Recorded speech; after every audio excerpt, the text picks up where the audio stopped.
Do you want to improve your pool game? I mean, do you really want to improve? Then you're going to have to do some work. In my previous tapes, we've had some fun. We've stressed the recreational aspects of the game, but not on this one. This time, you're going to have to roll up your sleeves and make an investment, because improving takes work. There's 4 things you're going to have to do. 1, take lessons. Don't be proud. Everybody can use help. Look at the top tennis players and golfers. They all have teachers and coaches and trainers. You can learn a lot from a teacher. Fortunately, there's been an improvement in billiards in recent years. The Billiard Congress of America now has a certified instructor program. Write to them. I have the address at the end of the tape, and ask them if there's a certified instructor in your area. Failing that, go to a billiard supply store and ask for a recommendation. 2, compete. There's no substitute for the pressure of competition. Join a bar league team or play in local tournaments or regional tournaments. If you can afford the entry fee, play in a big national tournament. There's nothing like it. And even in casual games, in order to get that pressure on yourself, give your opponent, if you're far better than he is or she is, a big handicap so you have to play your best in order to win. 3, learn all you can. Get all the knowledge you can. There's no excuse anymore for being handicapped by not knowing something. There are excellent books and tapes out there. When I was starting to play decades ago, you couldn't find out anything. Good players took their secrets to the grave. Today there's great material, great books, great tapes, and not just my own. Get those tapes. If you're a 9-ball player, get tapes of matches between top players and study their moves and try to figure out what they do. Finally, there's practice, but not just any kind of practice. Poor practice is probably worse than no practice at all. There are 2 dangers. One is that you get too careless. You don't have any pressure, you throw balls out and just try to knock them in. Then when you get to competition, you can't turn the carelessness off. Because in competition, you get punished for your mistakes. When you're playing by yourself, you don't, and you don't get any benefit from your mistakes. This tape is about practice, and it's about how to improve your game the fastest way possible. Let's get started with it.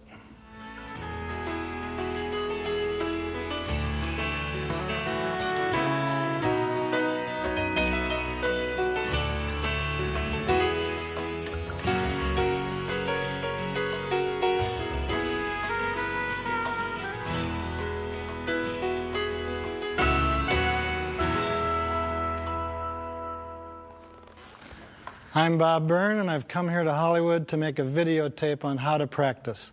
I'm going to show you the best practice drills, the best practice methods to help you improve at the maximum possible rate of speed. The key is systematic practice and staying in focus. You want to practice in a way that enables you to chart your progress, and you want to practice in a way that enables you to master certain shots. If you will do what I say on this tape, there will be dramatic improvement in your game over the next couple of months. You will be amazed at yourself, and your opponents will be amazed at your improvement. Let's roll up our sleeves and get down to business. Every good player has a straight stroke. Here are a few ideas to help you develop one. Start with just one cue ball and try to follow through to a spot on the table. That's right in the center of the table, a little gummed label. Just shoot it in and try to land on the spot. Once you can do that, try it with heavy side spin.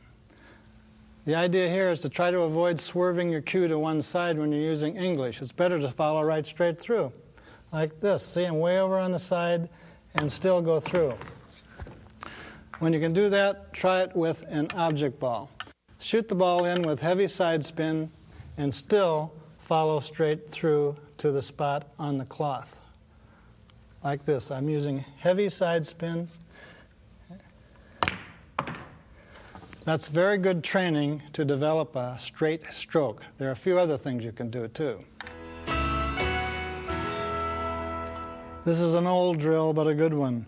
Put the cue ball in the precise center of the table, widthwise. Shoot the ball into this rail and back to your cue tip. If that's too easy, start from a further distance. And when that becomes too easy, try it lengthwise. That's a severe test. The idea is to shoot straight down the table and come straight back to your cue tip. like that. Once you can do that, try it from a greater distance. It'll teach you how precise you must be when addressing the ball, which you must do on many shots. Anybody who can do this with regularity has good fundamentals. Try that, and when you're consistent with it, move on to something else.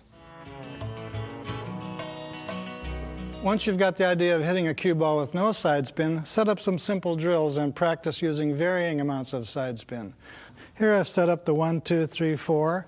The 5 is to make sure I don't cheat. I'm going to try to shoot straight into this rail, vary the English so I hit these balls in order. Try to bank over and hit the 1. There's the 1. Just slightly more spin, and you hit the 2. A little bit more for the 3, the 4. You might try to bank it in the side, going straight into this first rail. Then see if you can get beyond the side pocket. For maximum spin, use a slow speed and hit slightly below center. That's the best I can do on this table. That seems simple, but to do it consistently is not as easy as it looks, but is very good practice. All of the drills I will be talking about can be charted. That is, you can start a sheet of typing paper and use a clipboard and keep track of how many times it takes you to do it correctly. Then maybe once a week, use that chart system and see how well you're doing. You'll find out what your progress is and whether you have any weak spots that need working on.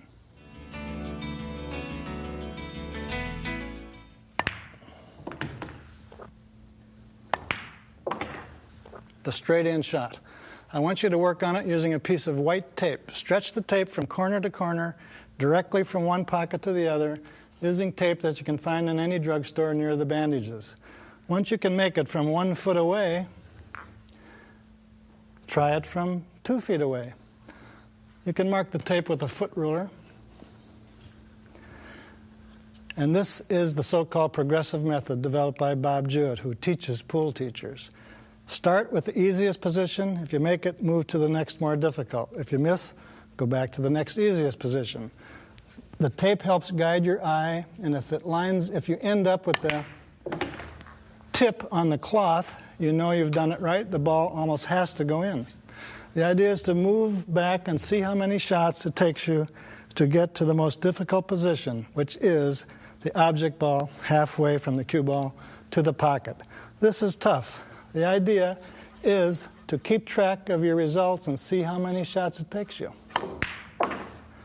That's a very good drill to develop straight-in accuracy, and if you're good at it, it means your fundamentals are sound and you'll make other shots with better accuracy too. Once you've developed some consistency and built up your confidence on the shot with the tape to guide your eye, try it without the tape and work on it that way. Here's a cut shot drill set up as a progressive test. Set a ball 1 ball width away from the middle diamond on the end rail. Place the gummed labels at various positions on this 1 diamond line.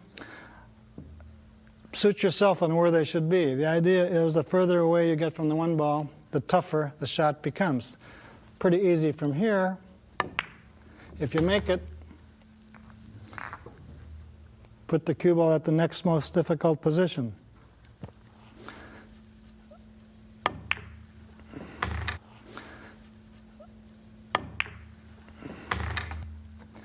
Now you might say, why not just shoot the same shot over and over until you master it? Well, that's kind of boring. The progressive method gives you a slightly different angle every time. You're not shooting exactly the same shot. And the nice part of it is that when you're done, you can see where you ended up after shooting all 15 balls. You don't really need to keep track with a pencil.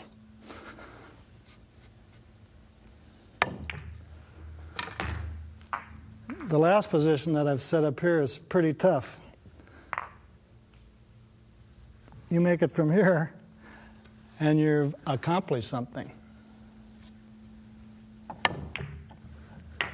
Oh, I made it. And that's a progressive cut shot drill. You can make up your own, work on something that you feel you're weak at.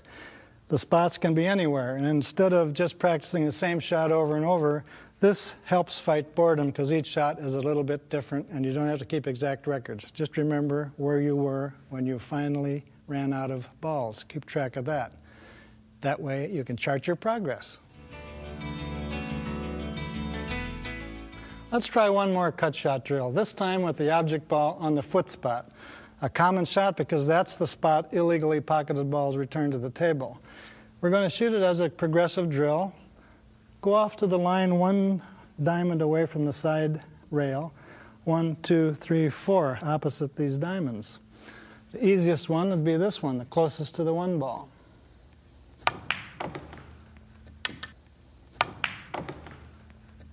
The next most difficult would be 1 diamond farther back. If I missed this one in your practice drills, you'd have to move back up to the easiest position.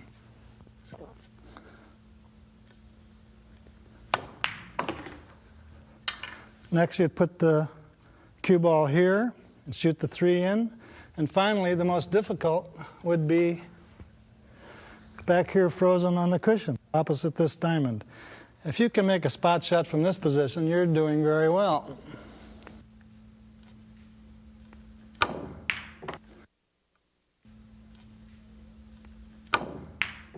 There it is, a successful conclusion.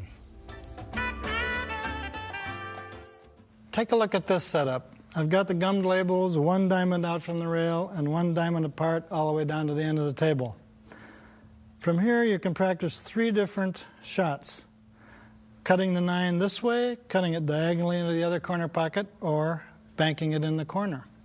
You might have to use a little follow or draw on some of these to avoid the scratch. That's the first position. See, the gummed labels are nice because the ball settles into that central punched out region. Move 1 shot further back, 1 spot further back, and that's the progressive nature of the drill. The other shot is where you want to cut it across to the other corner. That takes an awfully thin hit, and it's not easy, but it's a kind of a shot that comes up a lot. And of course, you would keep setting it up 1 shot, 1 spot further back each time. And once you can master that, or you keep track of it, use the same spots to practice length of the table banks. Here would be an example of a length of the table bank.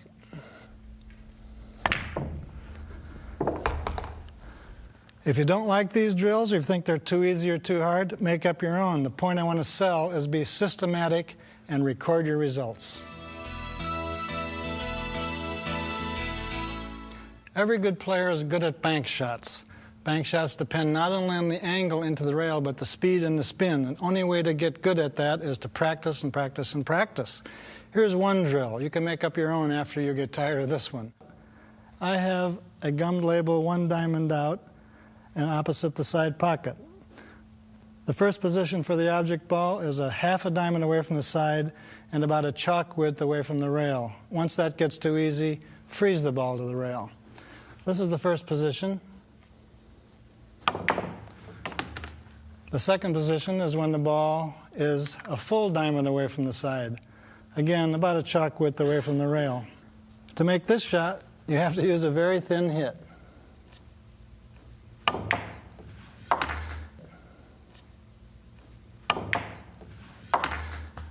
And finally, put a ball a diamond and a half away from the side, cue ball in the same position, and practice banking it in the corner. Oh man, that's called luck. But that's a progressive drill for banks. Naturally, there's an infinite number of banks. Make up some of your own once you get used to these. Remember this about bank shots. The angle the ball goes into the rail is not always the same as the angle it comes off the rail. That's a widely believed myth. Actually, the angle it comes off depends also on the speed of the shot and the spin on the ball. Now here's an interesting demonstration taught to me by Paul Gurney, a professional exhibition player. I've adapted it to a game situation. We're playing 8-ball. This is your ball, the last ball on the table. but the side pocket is blocked by the 8. What to do? You can't cut it in either corner. You can't bank it. You could bank it in the corner, but that would be pretty tough. Another way out is the triple bank, and it demonstrates the effect of speed, spin, and angle. The technique here requires heavy left English, a hard stroke, and a perfect hit just to the left of the 8 ball. And watch it triple bank into the side.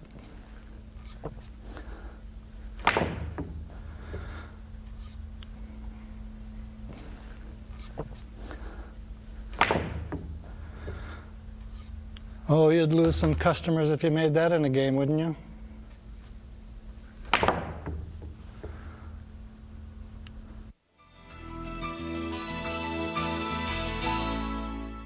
You'll never understand bank shots fully until you can understand what happens on this demonstration.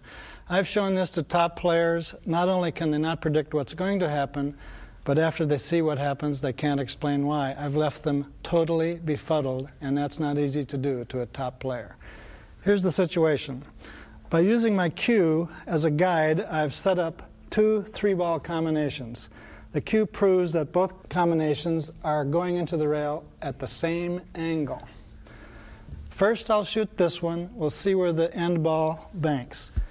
We'll get those balls out of the way, and then try it from here, using the same speed, and we'll see where this ball banks to. Okay, this is the first one. Right about there.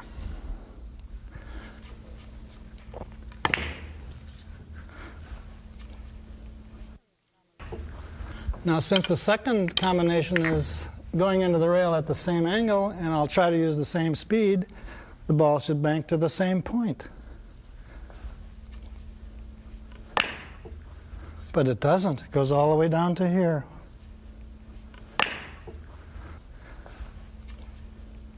Why that big difference? The reason is that on the first combination, the ball was so close to the cushion, it didn't have time to start rolling. It was sliding into the cushion and came at a certain angle.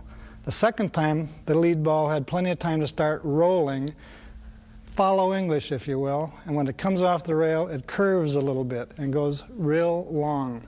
You have to remember that on every bank shot. You have to decide if the ball you're banking has time to start rolling or not. If it's going to slide into the rail, it'll come in much shorter.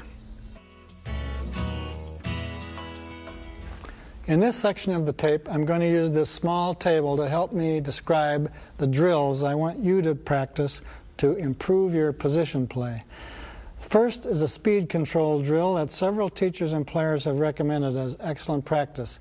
It'll help you develop soft, firm, hard, and very hard strokes, and all those speeds in between that you need to play top quality pool. First, just see how well you can drive a ball from one end of the table to the other. See how close you can leave it to that rail. That's soft.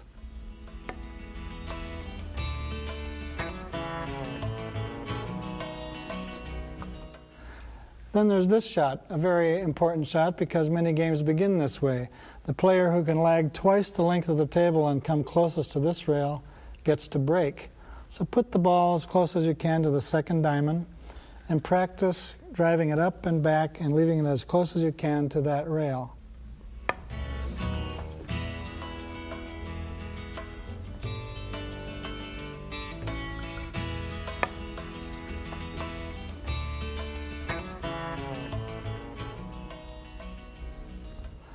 Next is hard speed.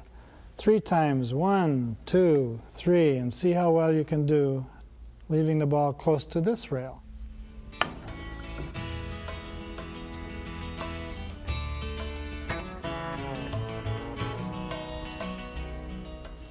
And finally, very hard, which is 4 times. 1, 2, 3, 4. You seldom have to shoot that hard, but occasionally you do, like on the break shot.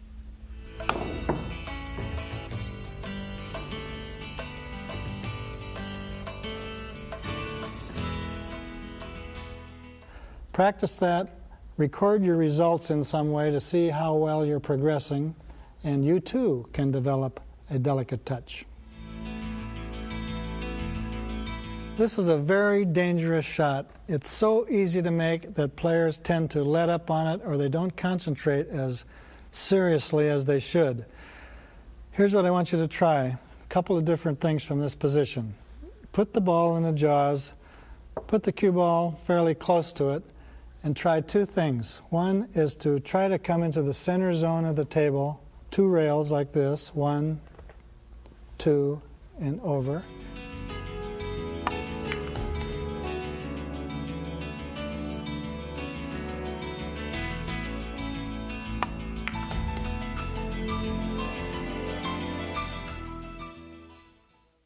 And the other way would be a very thin hit. Knock it in and come back to the center area of the table.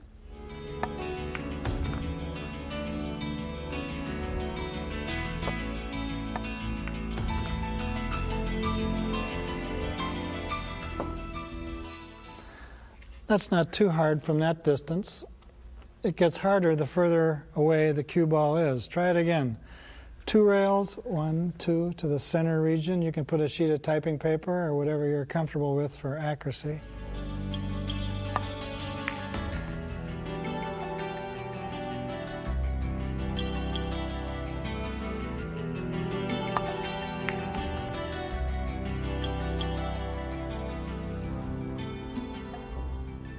And also the thin hit back to here.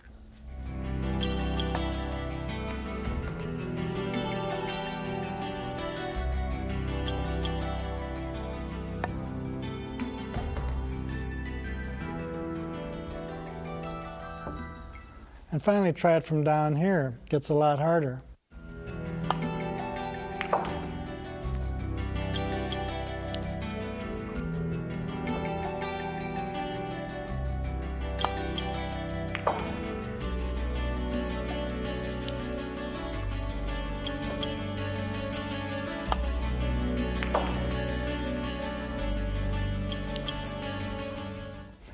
Another drill you can try is bringing it back to within a diamond of this rail.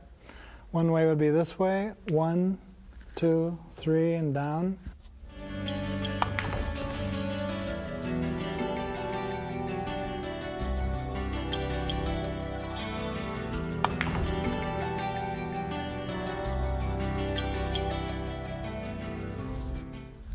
Something like that. The other one would be the real thin hit. Knock it in and come straight back.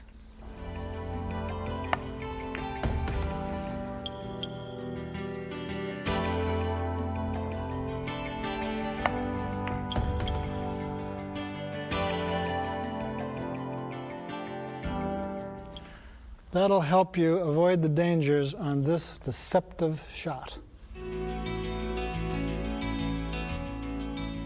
Try this follow drill. Use topspin on the cue ball, make the one ball in a corner, and see if you can leave the cue ball within a diamond of this end rail.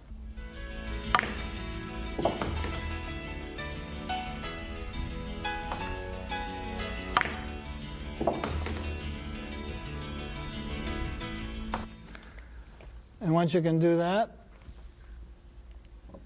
try it with some targets. Like you could start with 2 pieces of typing paper. Make the ball in the corner and try to leave the cue ball on one of these 2 pieces of paper.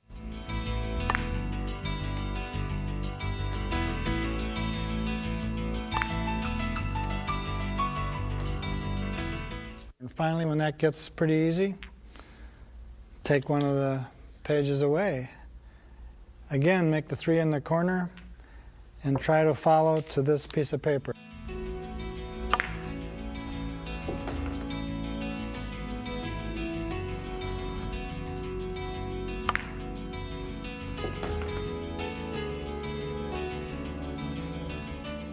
You can make out your own progressive drills here, moving the paper one way or another.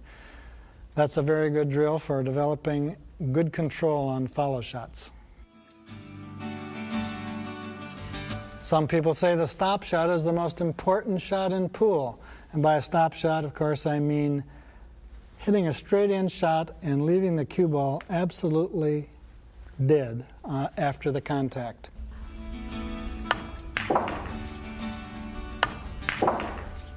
A way to practice this as a progressive drill, start this way. Make the one ball, stop the cue ball right there.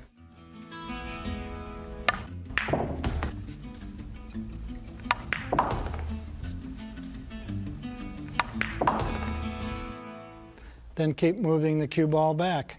Now you can make this hard on yourself by requiring that the cue ball never goes more than, say, half a ball away. Or if you don't want to be quite so tough on yourself, say if you can stop it within one ball in any direction. Here it gets a little bit harder, a nice low hit, and you can stop the ball right there.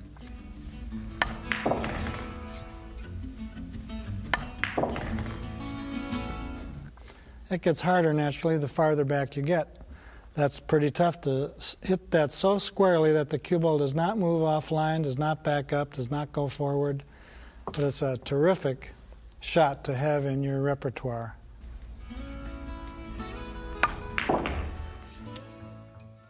Pretty hard from that distance, but not too hard if you can hold your hand on it.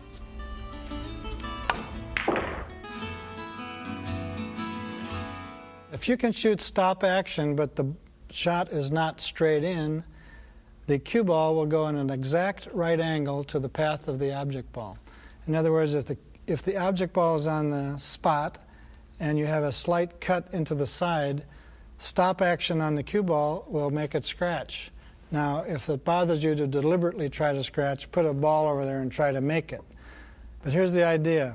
Knock that 9 in with the same stop action we had before, and this ball will go right in for a scratch. Try that at different distances from there.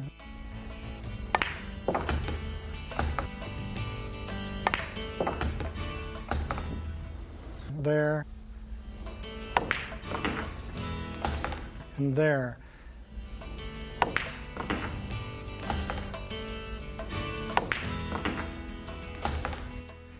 If you can scratch, that proves you have perfect stun action at an angle. And it's important to try to learn how to make the cue ball go along that right angle line any distance you want it to go.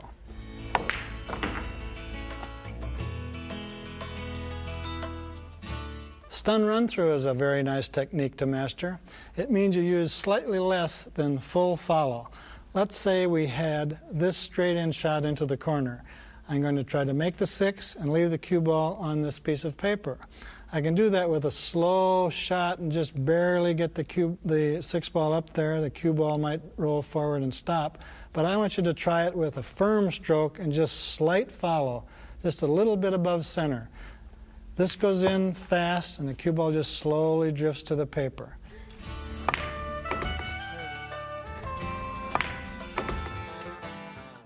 You can practice this as a progressive drill, putting the paper at different distances. Now, stun run-through is especially important on safety shots, say in 9-ball. Here's just one example. Let's say you had the 7 there and the 8 there, and for one reason or another, instead of trying to run out, you see an opportunity to lay down a perfect safety.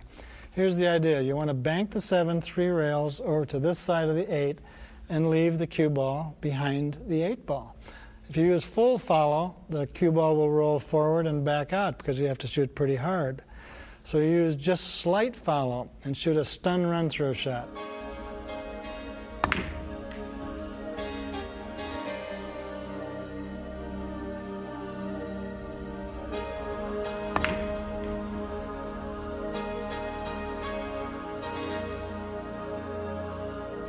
The cue ball hits the 7 banks 3 rails over to this side, and the cue ball just barely rolls forward a little bit, leaving your opponent behind the 8 ball.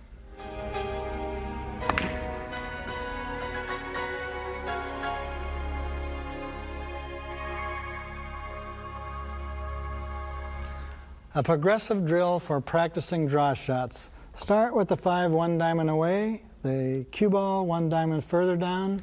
The idea is to first make the 5 ball and draw back 1 diamond.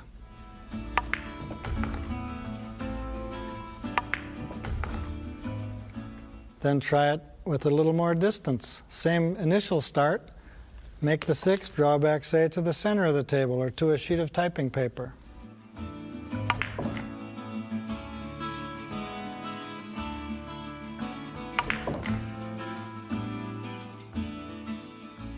Another idea might be to, in the same progressive order, if you miss it, you have to go back to the next easier position. Make the 7, draw all the way back to here or even to here. Put marks on the table and do your best to reach those marks, or a zone at least, or a piece of typing paper.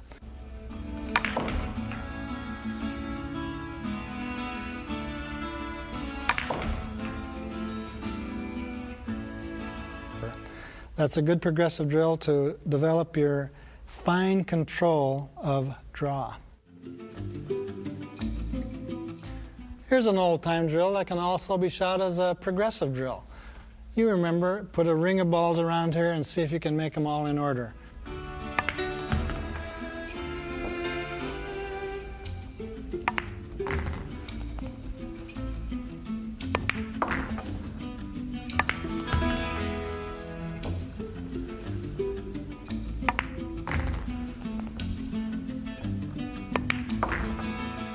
You draw back, get just the right angle on the 4 so you can make that, draw back to here. The idea is you can start, say, with 2 balls. If you make those, add another one.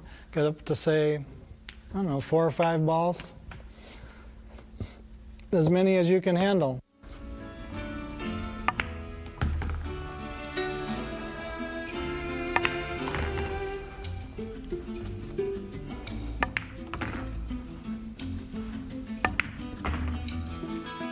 Do it as a progressive drill. Add 1 each time you succeed.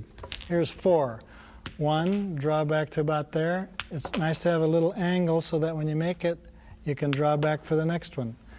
It's fun, and some players can do it from way out here and use a whole string of balls, maybe even 10. So there's no limit to what you can learn from that shot about close draw control with the cue ball.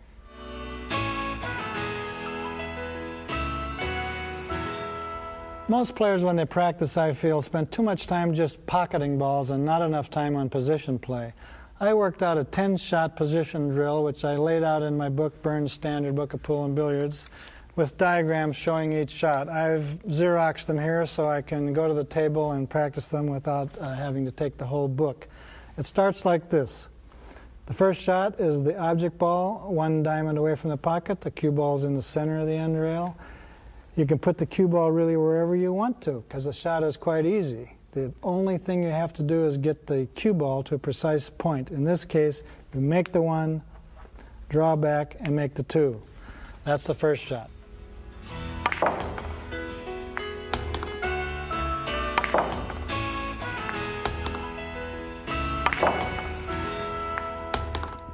The next one is this way. The object ball is 2 diamonds away. The cue ball is 1 diamond further. All you have to do is make this shot and leave the cue ball within 1 ball width of that rail.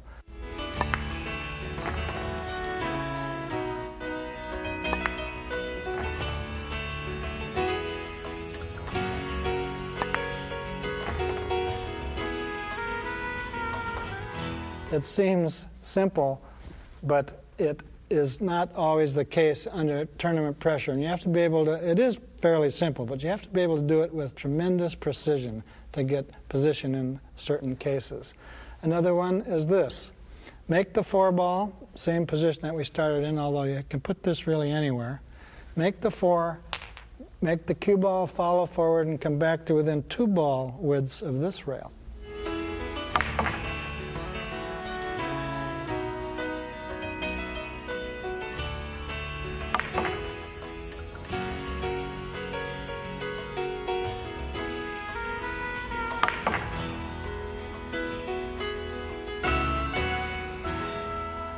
Another one is a similar position.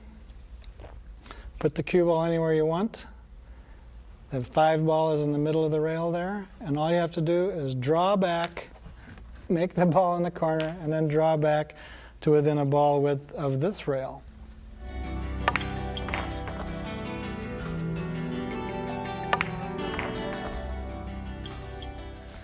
Here's another one. Practice your stun at an angle. Set the object ball there. The idea here is to make both balls. Knock the 6 in and stun straight over to make the 7. That's what I want you to try to do.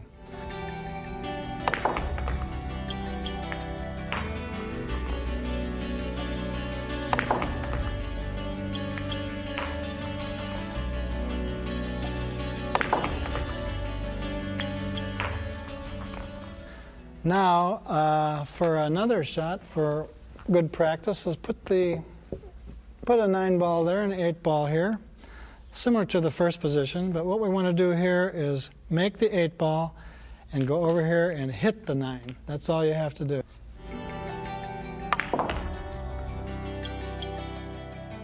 I missed. It's easy to handicap this game because if you're the better player, you only get 1 try on each shot, whereas the inferior player could be given 2 or even 3 tries.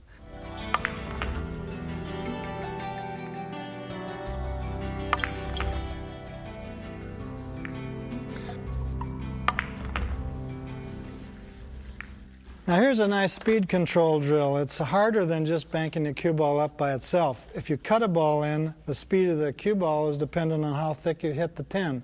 So this shows you how to blend the hit with the speed in order to cut the 10 in and go up and down and back and try to leave the cue ball within 1 diamond of this rail. So it would look like this. That goes in 1, 2, 3 lengths, and you should try to end up this way.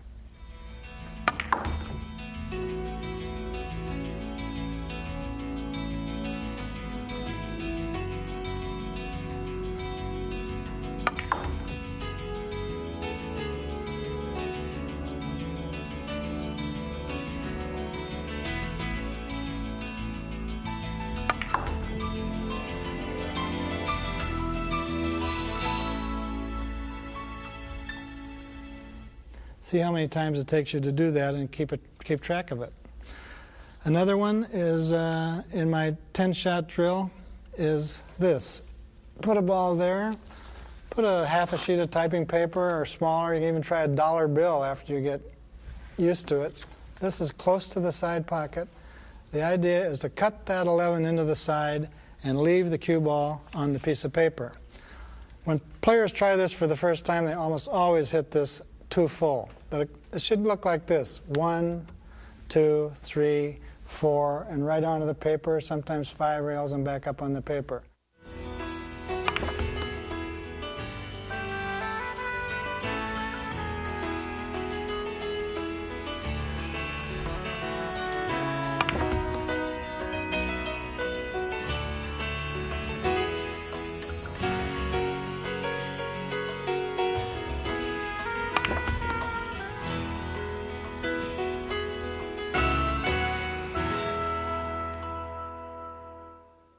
The paper is sitting in a good spot. It's not quite as hard as it looks, but it's nice practice for blending the hit with the speed and the length of the roll.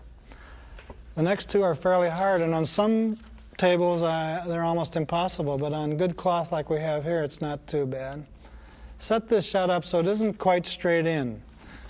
It's aiming, the 2 balls are aiming for about there. The idea is to use a high, hard follow stroke, say at 1 o'clock English, if you can imagine a clock face on the cue ball.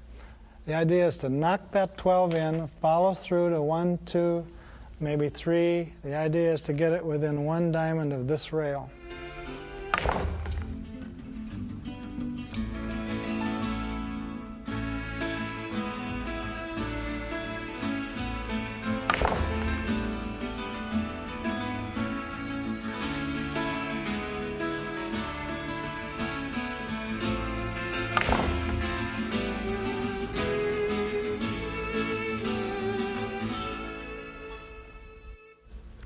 Pretty hard test.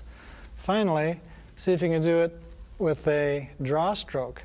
Here we want to hit the 13, draw back to this side of the side pocket with low left so that when the cue ball hits this rail, it spins down to within 1 diamond of the end rail.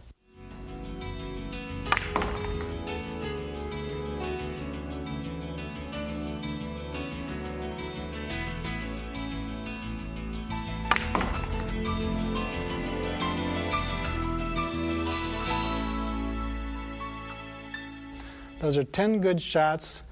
They cover pretty much everything you need for basic position play, and it's fun to do that as a competitive exercise with a friend. Dr. George Onoda, a research scientist who is also a pool and billiard buff, made an interesting discovery, and it might help you learn how to follow and draw and use English effectively. The point is this: you can't hit the cue ball more than halfway from the center to the top without a danger of miscuing on a foul shot. By the same token, you shouldn't hit more than halfway from the center to the bottom on a draw shot. What he discovered was that the stripe on any striped ball is exactly half the diameter, so you can use a ball like this as training. Hit the ball if you're trying to use maximum follow, then retrieve it and see where the blue dot is left by your cue tip. If it's right on the top of that stripe, that is the best place to hit for maximum follow, and at the bottom of the stripe is the best place to hit for maximum draw. The same thing goes for English shots. Halfway out is as far as you can go without the danger of miscuing. Hit there for one side and there for the other English. Now that can be done with just any striped ball. If you like something a little niftier, there's a product on the market now called a training ball. It has a stripe all the way around it that's just the width of a tip. It has a red dot so you can practice center ball hits, and it has a red circle which is halfway from the middle to the edge so you can practice the maximum eccentric hits. The training ball.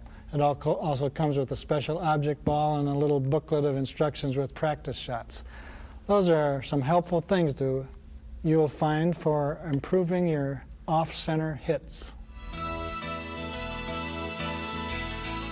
Those drills are a lot of work. Let's try a few things that are fun. Here's an array that was suggested to me by John Delaveau, who's the head referee of the Pro Billiards Tour. I've got balls on every intersection point of the diamonds.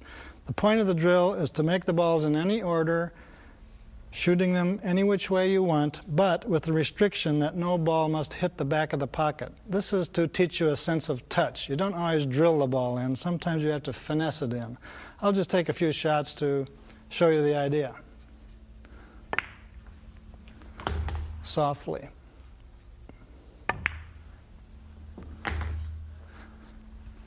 It's best not to hit any other ball because then you'll just create a problem. But you see what I mean? Any way you can do it is fine. Now this is a fairly easy pattern. Once you get used to it, put the balls in harder positions, for instance, closer to the rails. Another drill that Delaveau suggests is the same starting point, but this time you can shoot as hard as you want, but you must not let the cue ball touch a rail. Try those. They're fun and educational.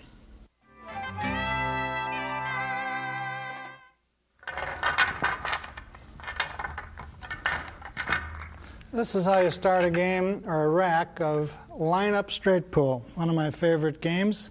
A great game for teaching close manipulation of the cue ball. The rules are practically the same as 14-1 continuous pool, which you can find in Byrne's standard book or in the Billiard Congress rule book. The main difference is that instead of leaving the balls in a triangle at the end and trying to break them off the 15th ball, you rack them up in a straight line. This would be the ideal place to leave the cue ball in this game. Now I'm going to try to pick a number of balls off the end of the rail, end of the line before breaking them up. I have a lot of options here for position. Drawing back to here, drawing back like this, following through to there, going 2 rails over to here. I'll just take a few shots so you get the idea.